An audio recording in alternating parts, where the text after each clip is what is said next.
Bienvenidos a Sangre Fría. Hoy vamos a desentrañar una historia que no solo conmocionó a Jujuy, sino que expuso el lado más brutal de la naturaleza humana. Hablaremos de Matías Jurado, un hombre que para muchos ya es sinónimo de terror. Lo que descubriremos hoy es tan perturbador que te prometo no te dejará indiferente. Prepárense, porque esta es la historia del monstruo de Jujuy. Era un viernes cualquiera en Jujuy, como tantos otros, pero para varias familias ese día se convirtió en el inicio de una pesadilla. Hombres jóvenes en situación de vulnerabilidad social comenzaron a desaparecer sin dejar rastro, uno a uno. Las denuncias se acumulaban en las comisarías, pero nadie lograba conectar los puntos. ¿Era al azar? ¿Viejas deudas? ¿O algo mucho más siniestro se gestaba en las sombras de la provincia?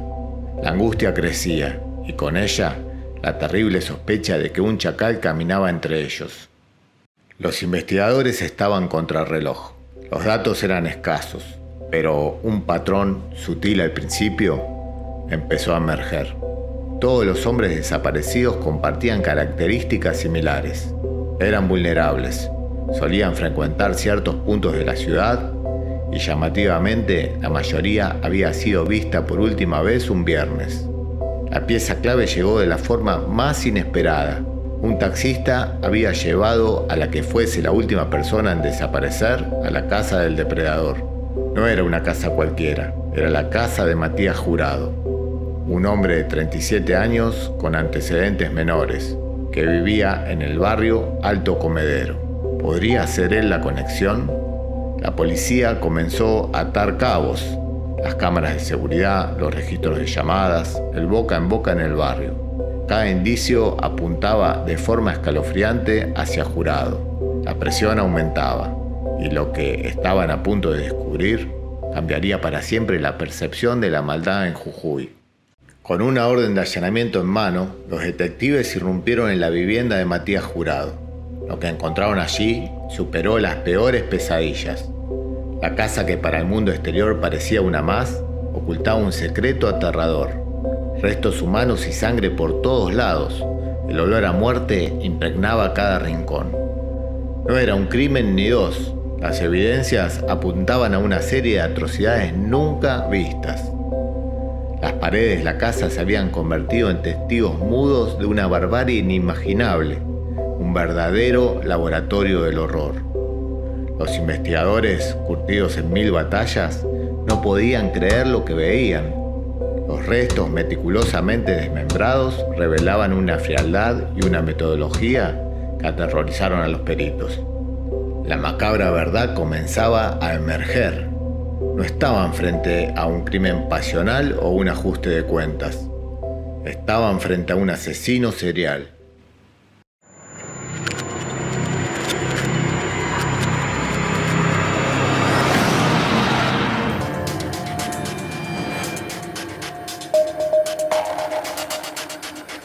La investigación se profundizó en el modus operandi de Jurado.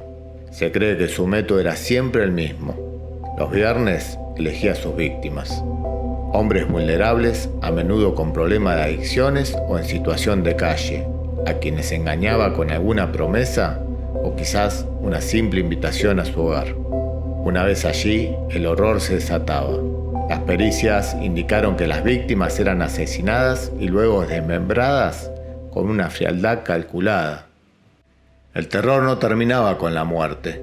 El descarte de los cuerpos era obra de su macabro ritual.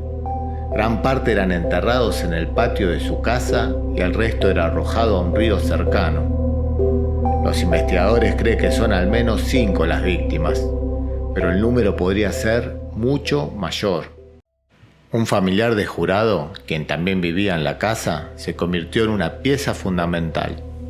Su testimonio valiente y desgarrador pintó el cuadro más completo de la mente del asesino y del horror que se vivía tras esas paredes. Detalló cómo los viernes llegaban estos hombres, cómo luego desaparecían y los aterradores indicios que los llevaron a sospechar de su propio pariente. Este testimonio, sumado a las pruebas forenses irrefutables, acorraló a Jurado. Ante la abrumadora evidencia, el silencio se rompió.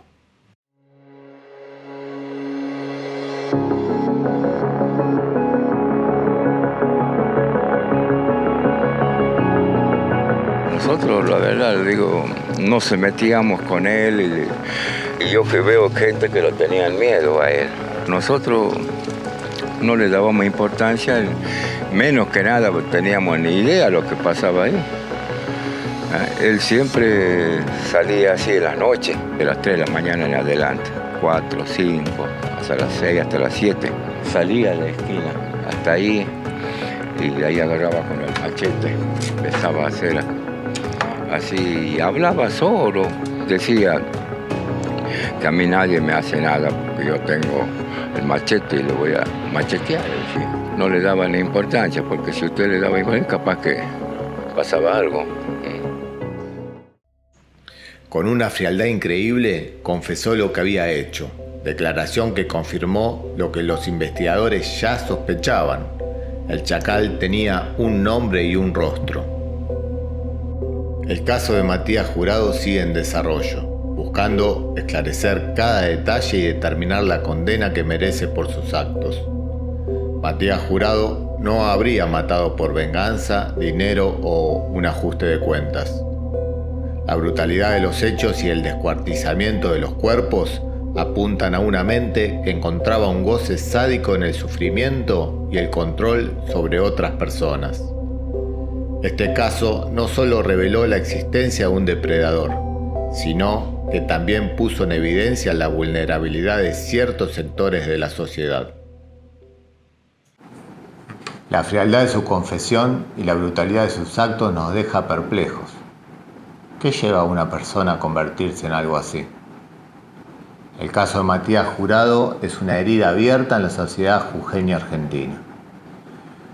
Nos obliga a mirar de frente a los peligros que a veces se esconden a plena vista y a recordar la importancia de proteger a los más vulnerables.